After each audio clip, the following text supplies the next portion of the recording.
Taniqli davlat va siyosat arbobi Fayzulla Xo'jayev Buxorodagi jajjilik harakati namoyandalaridan biri hisoblanadi. Fayzulla Xo'jayevning harakatlari dastlab ma'rifatchilik, keyinchalik siyosiy demokratik ittifoqlar tuzish uchun asoschilardan biri sifatida u tomonidan amalga oshirilgan harakatlar bugungi kunda ham o'zining ibrat namunasini va amaliy ifodasini saqlab qolgan. Buxoroda dastlab yosh siyosatchilar, yosh buxoroliklar siyosiy harakatining tashkil etilishida Fayzulla Xo'jayev asoschilardan biri sifatida faoliyat ko'rsatadi.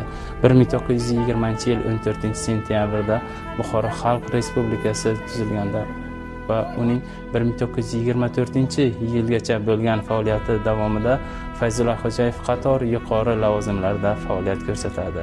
Bu yillar davomida Fayzulla Xo'jayev Buxoro Xalq Respublikasi faoliyatini takomillashtirish, uning demokratik tuzumga o'tishda muhim harakatlarni amalga oshiradi.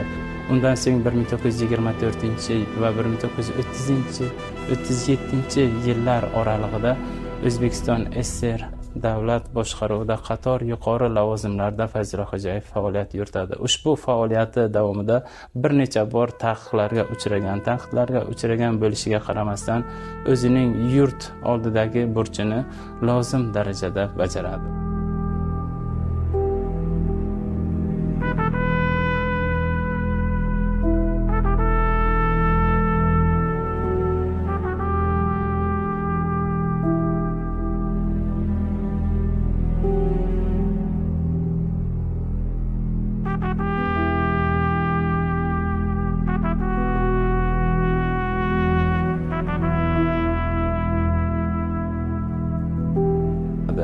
Yil 1938-yil 13-martda Moskvada o'tkazilgan siyosiy sud jarayonida Fayzulla Xo'jayevga nisbatan siyosiy ayblov qo'yiladi.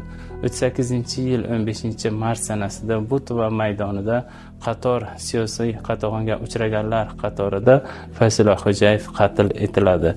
Ammo uning ortidan qoldirgan g'oyalar, ma'rifatparvarlik harakati, yurt ravnaqi va erki uchun kurash bugun uchun ham ibrat bo'la oladi.